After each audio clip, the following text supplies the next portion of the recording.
Hello students, तो आज पढ़ते हैं बीएससी थर्ड ईयर केमिस्ट्री का एक मोस्ट इंपोर्टेंट टॉपिक ग्रोथस ड्रेपर नियम। क्या पढ़ने वाले हैं? ग्रोथस ड्रेपर नियम बीएससी थर्ड ईयर का एक मोस्ट इंपोर्टेंट टॉपिक है। समझना ठीक से, तो बोर्ड पे नज़र जमाए रखो, पूरे का पूरा टॉपिक समझ जाओगे। तो डाल देता हूँ मैं हेडिंग। क्या टॉपिक है? ग्रोथस। ध्यान देना है, ग्रोथस, ठीक है, ड्रेपर लो। बड़ा इजी टॉपिक है, बस बोर्ड पे देखते रहो, पूरे का पूरा थ्योरिकल है, कोई भी कहीं भी इसमें डेरिवेशन नहीं है, ठीक है। तो ग्रोथस और ड्रेपर ये दोनों भाई साहब क्या थे? अलग अलग थे। तो पहले इन भाई साहब ने खोज करी और फिर इन भाई साहब ने खोज करी, दोनों अलग अलग थे। तो अब मैं लिखवाते हुए चलते हैं, बताता हुआ इसको क्या सिस्टम है इसमें। तो देखो सन, ठीक है, 1817 में, सन 1817 में आए ग्रोथस, ठीक है। ग्रोथस कौन आए? सन 1817 में आए ग्रोथस और 1841 में आए ड्रेपर, ठीक है। और फिर दोनों ने मिलकर इस नियम का प्रतिपादन करा। तो पहले किसने दिया नियम? ये वाला ग्रोथस ने। उसके बाद किसने दिया? ड्रेपर ने, ठीक है। तो मैं यही लाइन लिखने वाला हूं, सन 1817 में ग्रोथस ने तथा फिर, ठीक है, 1841 में ड्रेपर ने। किसने?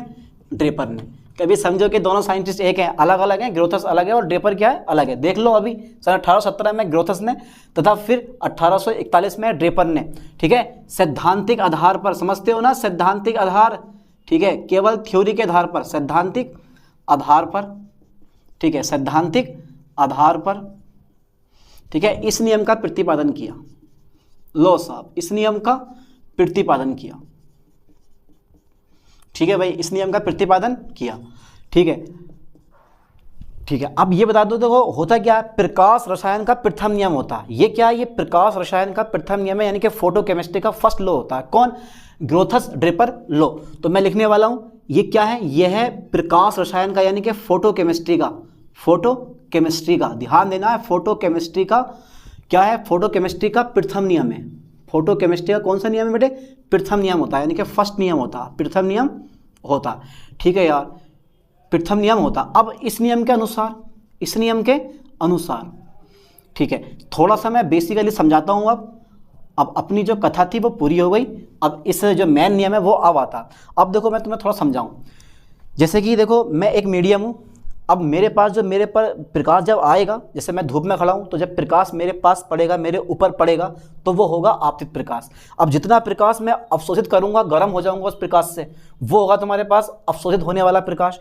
अब जो प्रकाश मेरे अंदर से, अगर मैं पारदर्शी हूँ, तो जो प्रकाश मेरे अंदर से बाहर जाएगा, निकलेगा, उसको बोलते हैं हम ट्रांसमिट प्रकाश, है ना। तो आने वाला प्रकाश आपतित प्रकाश और जाने वाला प्रकाश पारगमित प्रकाश, है ना। और जो मैंने अवशोषित करा है प्रकाश, वो होता है आपका अवशोषित होने वाला प्रकाश। और फोटोकेमिस्ट्री क्या कहती है? जितना प्रकाश मैंने, जितनी ऊर्जा मैंने अवशोषित करी है, वही ऊर्जा, ठीक है, रासायनिक अभिक्रिया संपन्न करने के लिए आवश्यक होती है, ठीक है। आने वाली ऊर्जा क्या है पता नहीं, जाने वाली ऊर्जा क्या है कुछ पता नहीं, लेकिन जो ऊर्जा मैंने अवशोषित करी है, उसी ऊर्जा से क्या होती है? कोई भी रिएक्शन संपन्न होती है। ध्यान देना इस लाइन पे। तो ठीक है, मैं इसी चीज को कुछ इस टाइप से करने वाला हूं। ये मेरे पास एक अवशोषण माध्यम है, ठीक है, जो कि प्रकाश को क्या करेगा? अवशोषित करेगा। ये क्या है बेटे? अवशोषण माध्यम। ध्यान देना, ये क्या है? अवशोषण माध्यम। ये चित्र बनाना पड़ेगा आपको, इजी है, कोई ज्यादा हार्ड टॉपिक नहीं होता, ठीक है। अब ये जो प्रकाश आ रहा है इस पे, ये देखो ये आया प्रकाश, तो इसको बोलेंगे हम आपतित प्रकाश की तीव्रता, आपतित प्रकाश की तीव्रता, ठीक है बेटे, आपतित प्रकाश की तीव्रता, ठीक है, ठीक है सर, मिल गया हमें आपतित प्रकाश की तीव्रता। और फिर ये क्या है? ये है पारगमित प्रकाश की तीव्रता, पारगमित प्रकाश की तीव्रता, ठीक है सर, ये भी मिल गया पारगमित प्रकाश की तीव्रता, ठीक है सर। इनको किसी चीज से दर्शा दो, दर्शा दे। तो आने वाला प्रकाश आई नोट, और वही ये जाने वाला प्रकाश I T, T for transmit, पारगमित या पारगत, है ना। और जितना भी प्रकाश अवशोषित होगा इसके अंदर, वो होगा तुम्हारे पास आई ए बी एस, एब्जॉर्बेट, ठीक है, एब्जॉर्बेट। जितना भी प्रकाश अवशोषित हुआ वो सब क्या हुआ तुम्हारे पास? एब्जॉर्बेट, है ना। तो आई बी, तो आने वाले प्रकाश को मैंने बोल दिया आपतित प्रकाश की तीव्रता, जाने वाले को मैंने बोल दिया पारगमित प्रकाश की तीव्रता, और जितना प्रकाश इस माध्यम ने अवशोषित करा उसको मैंने बोल दिया आई ए बी सी, यानी कि अवशोषित प्रकाश की तीव्रता। और अवशोषित प्रकाश की तीव्रता ही कोई भी रासायनिक अभिक्रिया संपन्न करने के लिए सहायक होती है। इसकी वजह से ये कहती है फोटोकेमिस्ट्री। मैं नहीं कह रहा हूँ, फोटोकेमिस्ट्री कहती है इस चीज को। तो अवशोषित, केवल अवशोषित होने वाले विकिरण ही, केवल अवशोषित होने वाले विकिरण ही, ठीक है, रासायनिक परिवर्तन कराने के लिए प्रभावशाली होते हैं। ये छोटा सा नियम है, अवशोषित होने वाले विकिरण ही। ध्यान देना है, क्या होने वाले विकिरण बेटे? अवशोषित होने वाले विकिरण, ठीक है, अवशोषित होने वाले विकिरण ही, यानी कि रेडिएशन ही, विकिरण ही, ठीक है, रासायनिक परिवर्तन, ठीक है, रासायनिक परिवर्तन कराने के लिए या कराने में उत्तरदायी होते हैं। कराने में कैसे होते हैं बेटे? प्रभावशाली होते हैं, ठीक है, प्रभावशाली होते हैं। तो इस नियम के अनुसार अवशोषित होने वाले विकिरण ही रासायनिक परिवर्तन कराने में कैसे होते हैं? प्रभावशाली होते हैं। अतः मैं लिख सकता हूं IABS R equal to I0 या I नोड बोल दो इसको, और IT, ठीक है, I नोट माइनस IT। अब देखो ये कहाँ से निकल कर आता, वो भी, इस चीज़ को भी हम चेक कर लेते हैं कि यार ये चीज़ कहाँ से आती है बेटे। देखो अगर आने वाली प्रकाश की तीव्रता 10 मान ली मैंने, ठीक है, और जाने वाली प्रकाश की तीव्रता मैंने कितनी मान ली? 5 मान ली। तो यहाँ कितना प्रकाश बचा कि 10 प्रकाश मेरे पास आया। मान लेते हैं कि भाई 10 आया, या प्रकाश के 10 अणु आए और 5 अणु बाहर गए। 5 अणु कहाँ गए? 5 अणु इसके अंदर रह गए। अब जो ये 5 अणु इसके अंदर रहे हैं, यही कोई भी रासायनिक परिवर्तन या रासायनिक अभिक्रिया कराने के लिए उत्तरदायी होते हैं, ठीक है। ध्यान देना इस लाइन पे। तो जहां बेटे ये आई नोट क्या है? ये आई नोट है तुम्हारे पास, ठीक है। ये जो माध्यम है ना आपके पास, अवशोषण माध्यम में आपतित प्रकाश की तीव्रता, लेकिन मैं शॉर्ट लिख दूंगा। ये क्या है मेरे पास? ये है आपतित प्रकाश की तीव्रता, आपतित प्रकाश की तीव्रता, ठीक है सर। अच्छा सर ये बता दो IT क्या है? अरे यार IT क्या है? यह है पारगत प्रकाश की तीव्रता या ट्रांसमिट प्रकाश की तीव्रता, पारगमित प्रकाश की तीव्रता, ठीक है सर, प्रकाश की तीव्रता, ठीक है। अच्छा ये IABS क्या है? यह है अवशोषित प्रकाश की तीव्रता, अवशोषित प्रकाश की तीव्रता। ध्यान देना है, अवशोषित प्रकाश की तीव्रता, ठीक है। तो इससे हमने स्पष्ट कर लिया। तो यहाँ से हमारा स्पष्ट ये हुआ कि अगर कोई भी फोटो रिएक्शन यानी कि कोई भी प्रकाश रासायनिक अभिक्रिया होगी तो किसके द्वारा होगी? अवशोषित विकिरण के द्वारा ही होगी, ठीक है। बिना अवशोषित विकिरण के कोई भी रासायनिक अभिक्रिया संपन्न नहीं है। तो मैं लिखने वाला हूँ यहाँ पे, स्पष्ट है कि, यहाँ लिख दे रहा हूँ मैं, स्पष्ट है कि अवशोषित विकिरण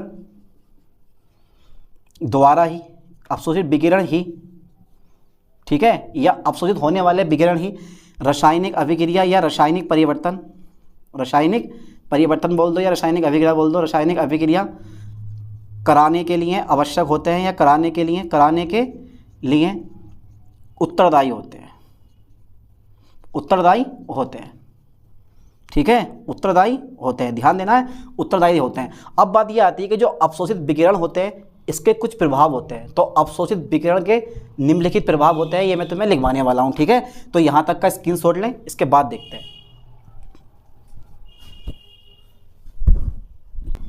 तो अब देखते हैं अवशोषित विकिरण के क्या क्या प्रभाव संभव हैं। तो मैं डाल देता हूँ हेडिंग कि भाई देखो अवशोषित विकिरण के, ठीक है, विकिरण के प्योर थ्योरी एकदम निम्नलिखित प्रभाव संपन्न है। निम्नलिखित प्रभाव होते हैं या हो सकते हैं, ठीक है भाई। चलो सर पहला प्रभाव बता दो क्या होगा। अच्छा ये बताओ, ये जो प्रकाश अवशोषित कर रहा है, मान लिया मेरे पास ये वाला पॉइंट था यहाँ पर, ठीक है, यहाँ आया प्रकाश और ये क्या हुआ मेरे पास? बाहर निकल गया, है ना। ये I नोट, ये मेरे पास IT और ये मेरे पास I एब्जॉर्बेट, ठीक है ना। ये तो था। अब सिंपल सी बात है यार, इस जो माध्यम के अणु हैं, माध्यम में कुछ ना कुछ तो ऐसा है जो इस प्रकाश की तीव्रता यानी कि प्रकाश को, एनर्जी को अवशोषित कर रहा है। अब उनको बोला जाता है अणु। क्या बोलते हैं उनको? अणु। तो विकिरण अवशोषित करने वाले अणु रासायनिक परिवर्तन कर सकते हैं या रासायनिक अभिक्रिया कर सकते हैं। पहला पॉइंट ये है इसका, ठीक है। विकिरण करने वाले अणु, विकिरण अवशोषित करने वाले अणु, ठीक है, विकिरण अवशोषित करने वाले अणु, ठीक है, रासायनिक अभिक्रिया कर सकते हैं। वाह क्या बेस्ट पॉइंट है, रासायनिक अभिक्रिया कर सकते हैं, रासायनिक अभिक्रिया कर सकते हैं। ठीक है सर, बहुत बढ़िया पॉइंट है, विकिरण अवशोषित करने वाले अणु रासायनिक अभिक्रिया कर सकते हैं। सेकंड पॉइंट है कि भाई चलो एक अणु ने रेडिएशन अवशोषित करा, यानी कि एनर्जी अवशोषित की। अब दूसरे अणु कैसे करेंगे? अभी क्या करेगा, एक अणु जो है वो दूसरे अणुओं को एनर्जी देकर अपने आप अक्रिय हो जाता है। ठीक है, एक अणु दूसरे अणुओं को एनर्जी देगा, अपने आसपास वाले अणुओं को, और अपने आप क्या हो जाएगा, बिल्कुल नील पड़ जाएगा, अक्रिय हो जाता है। ठीक है, यानी कि विकिरण अवशोषित करने वाला अणु, विकिरण अवशोषित करने वाला अणु, ठीक है भाई, विकिरण अवशोषित करने वाला मोलेक्यूल यानी कि अणु, ठीक है, विकिरण अवशोषित करने वाला अणु आसपास वाले ठीक है अणुओं को, आसपास वाले अणुओं को क्या करके, ऊर्जा देकर, ऊर्जा ट्रांसफर करके ठीक है अक्रिय हो जाता है। ठीक है, अक्रिय हो जाता है। ये सब किसके इफेक्ट है? ये सब अवशोषित विकिरण के इफेक्ट है, यानी कि इस आई एब्जॉर्बेट के इफेक्ट है। अगर मैं थर्ड देखूं तो थर्ड से भैया मेरे पास अवशोषित विकिरण प्रकाश विद्युत प्रभाव उत्पन्न कर सकते हैं। जानते हो ना प्रकाश विद्युत प्रभाव क्या होता है, कि जब भी कोई प्लेट होती है, जब उस पर प्रकाश गिरता है तो वहाँ से इलेक्ट्रॉन बाहर निकलना शुरू हो जाते हैं, उसको बोला जाता है प्रकाश विद्युत प्रभाव। अब सिंपल सी बात है, कोई भी मेटल हो या फिर कोई भी पदार्थ हो, जब वो क्या करता है, प्रकाश को अवशोषित करता है, तो वहाँ से इलेक्ट्रॉन निकलने के चांस हो सकते हैं, जिसको बोला जाता है प्रकाश विद्युत प्रभाव। क्या बोलते हैं उसको हम? प्रकाश विद्युत प्रभाव। जब प्रकाश किसी धातु की प्लेट पर गिरता है तो वहाँ से इलेक्ट्रॉन निकलना शुरू हो जाते हैं, इस घटना को या इस प्रभाव को बोलते हैं हम प्रकाश विद्युत प्रभाव। तो अवशोषित विकिरण प्रकाश विद्युत प्रभाव उत्पन्न कर सकता है। ठीक है, ध्यान देना। तो मैं लिखने वाला हूँ, देखो, अवशोषित विकिरण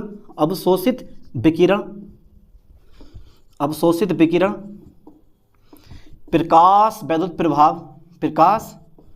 विद्युत प्रभाव उत्पन्न कर सकता है।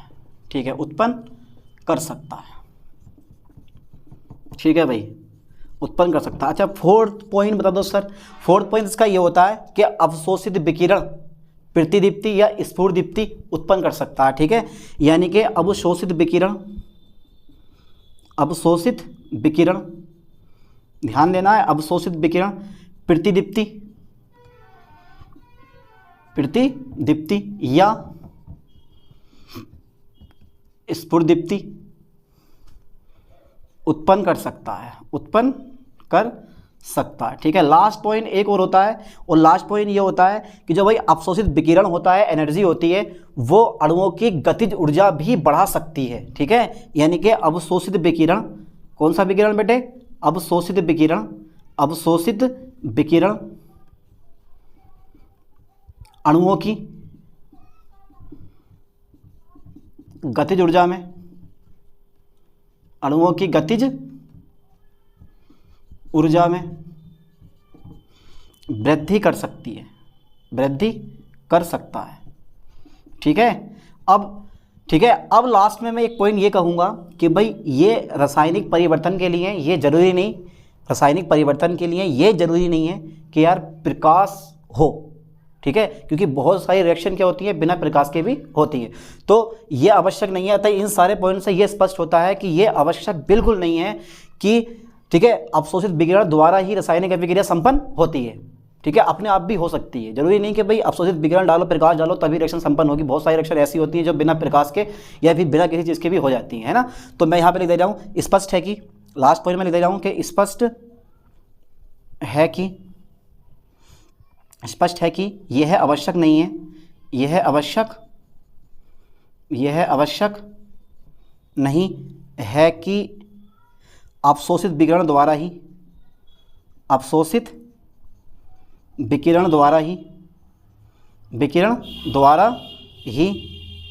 रासायनिक अभिक्रिया संपन्न हो। ठीक है, रासायनिक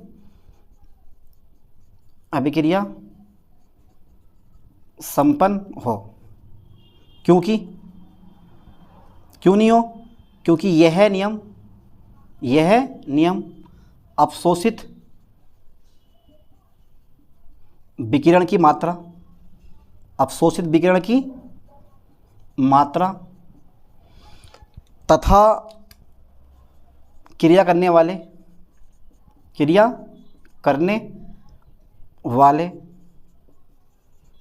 अणुओं के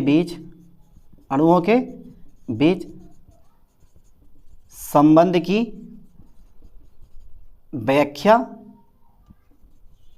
व्याख्या नहीं करता है।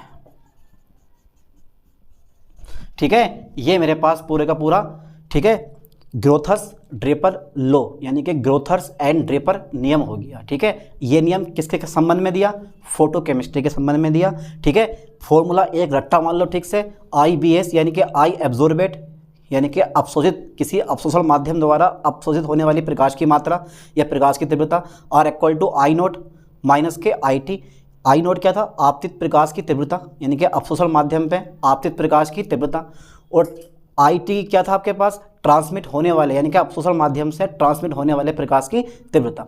ठीक है नी, तो ये पूरे का पूरा लो जो है आपके पास यानी कि ग्रोथर्स एंड ड्रेपर नियम कंप्लीट हो गया। अब मिलते हैं ऐसे नई टॉपिक के साथ नई वीडियो में। थैंक्स।